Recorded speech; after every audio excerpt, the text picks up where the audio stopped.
اعوذ باللہ من الشیطان الرجیم بسم اللہ الرحمن الرحیم۔ السلام علیکم امت محمد، آپ دیکھ رہے ہیں شیدائے محمد۔ جیسے کہ ہمارا موضوع ہے امام اعظم ابو حنیفہ کے بارے میں۔ امام اعظم تابعی بنے۔ ایمان کی حالت میں جو شخص اللہ کے حبیب سرور کائنات حضرت محمد مصطفیٰ صلی اللہ علیہ وسلم کو اپنی سر کی آنکھوں سے دیکھا اور تاعمر ایمان پر قائم رہا، اس خوش نصیب شخص کو صحابی کہتے ہیں۔ صحابی کا درجہ پوری امت میں سب سے اونچا مانا جاتا ہے، اور وہ خوش نصیب شخص جس نے ایمان کی حالت میں اپنی سر کی آنکھوں سے کسی صحابی کو دیکھا اور تاعمر ایمان پر قائم رہا، اسے تابعی کہتے ہیں۔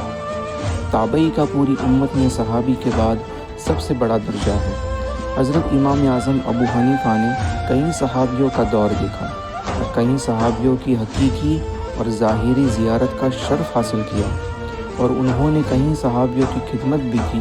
اس قیمتی نعمت کو حاصل کر کے انہیں تابعی کا بڑا درجہ بھی ملا۔ سبحان اللہ۔ جب امام اعظم ابو حنیفہ کی ولادت ہوئی، اس وقت عراق پر اموی بادشاہ عبد الملک کی سلطنت تھی، اور ان کی طرف سے عراق پر گورنر کے طور پر حجاج بن یوسف تھا۔ وہ تاریخ میں انتہائی بے رحم، ظالم اور غرور والا حکمران تھا۔ 88 ہجری میں جب عبد الملک کا انتقال ہوا، اس وقت امام اعظم کی عمر صرف 6 سال تھی۔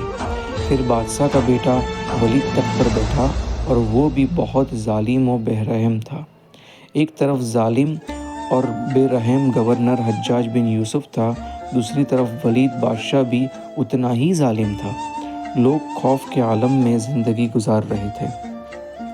سچے علماء اکرام پر جھوٹے بہتان و الزام لگا کر انہیں قتل کیا گیا۔ ایسے بے گناہ علماء کے قتل ہونے والوں کی تعداد ہزاروں سے زیادہ تھی۔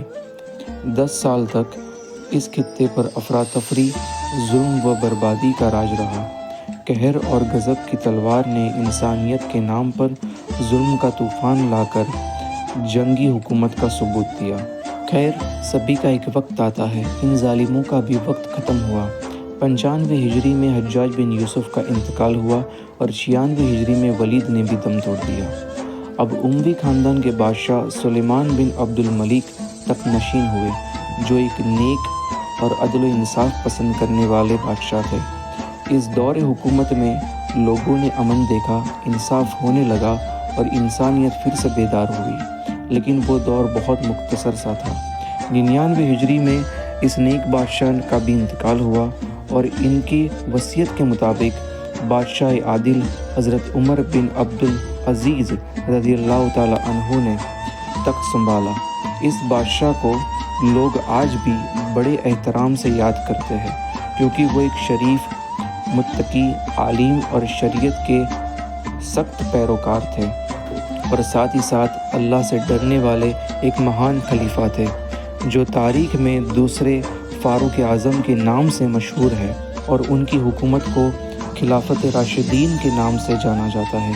آپ علماء اکرام، فقہا اور محدث کا بڑا احترام کرتے تھے، اور ساتھ ہی ساتھ ان کی عزت اور خدمت کرتے تھے۔